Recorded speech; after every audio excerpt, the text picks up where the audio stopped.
Hey there, everybody. It's me, the Sickly Geek, and I'm here today to talk about Black Science, Volume 1, How to Fall Forever. First of all, I just love that title. It really gives you a sense of, kind of the story, the mystery, the awe, that this book has. But Black Science is a creator-owned comic series published by Image Comics. It's written by Rick Remender, with art by Matteo Scalera and colors by Dean White. This series follows Grant McKay, a member of the anarchistic order of scientists, as he has achieved the impossible. He, along with his team of Dimensionauts, which I'm in love with that name, Dimensionauts. It's just got such a cool, early, kind of old sci-fi, tinge to it. They have created a device called the Pillar, and that has the ability to punch through the barriers of reality. Basically, they can use the Pillar to transport themselves to different dimensions. And their idea behind this device was that, basically, if their Earth runs out of any resources, they can use the Pillar, go to a different dimension, harvest resources from that dimension, and then come back to their Earth, and basically they can solve all of the world's problems. However, during their maiden voyage, the Pillar is sabotaged, and now they have no control when or even where they'll be transported to next. So this book really has a race against the clock vibe. Um, since the pillar is sabotaged, though, they might be transported to the middle of a war zone in some random dimension, and there's a cooldown period after the pillar is used. So it might take 4 hours for them to be able to be transported again. So they have to figure out just how to survive and how to fix the pillar in whatever random dimension they get thrown in. And this gets played with in a lot of very interesting ways. Um, one of the characters gets injured, and it's like, oh crap, now we have to, help this guy, but we also have 3 hours before we have to leave, and then, what if someone doesn't get back in time? And there are all these very interesting um, situational problems that come up with something like this.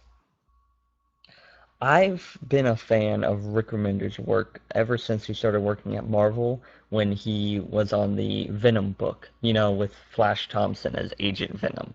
I really love that book, and a lot of the things I loved about this book are transferred over to Black Science.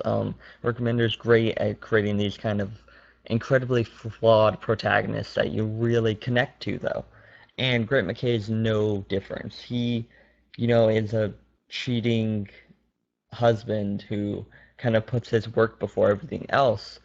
But at the end of the day, he um when the going gets tough, all he wants to do is protect his family, and he has this idea, this kind of false sense of security that he feels like, well, we have this pillar. No matter what happens, I can use this and I can go somewhere where everything is right. And that ideology really gets questioned in this series, and I really love that this book doesn't pull any punches. Characters die in this book. Um, nobody's safe, and it really doesn't hold back. It seems like Rick Remender's throwing everything to the wall, and he's not playing it safe, and you can really see that in this book. On the art side of things, Matteo Scalera and Dean White do a masterful job. They create these lush alien worlds that really feel lived in, and they make you want to flip back through after you're done. There are some legitimate things that happen throughout the course of this book that made me gasp out loud. I didn't see them coming at all. And this book really does a job of sucking you into the world. The stakes are high, and you really feel the gravity of the situation. I highly suggest that you pick the series up on your next trip to the comic book store. It's got really great characters. The art is amazing to look at, and it sucks you in, and you get really invested. And when things happen to these characters, you feel the emotional impact of the situation and of everything that happens. I cannot wait to pick up the rest of this series.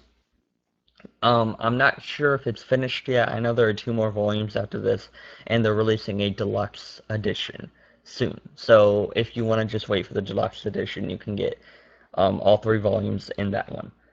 Anyway, that's all I have for today. Thanks for listening, and I'll be back again soon.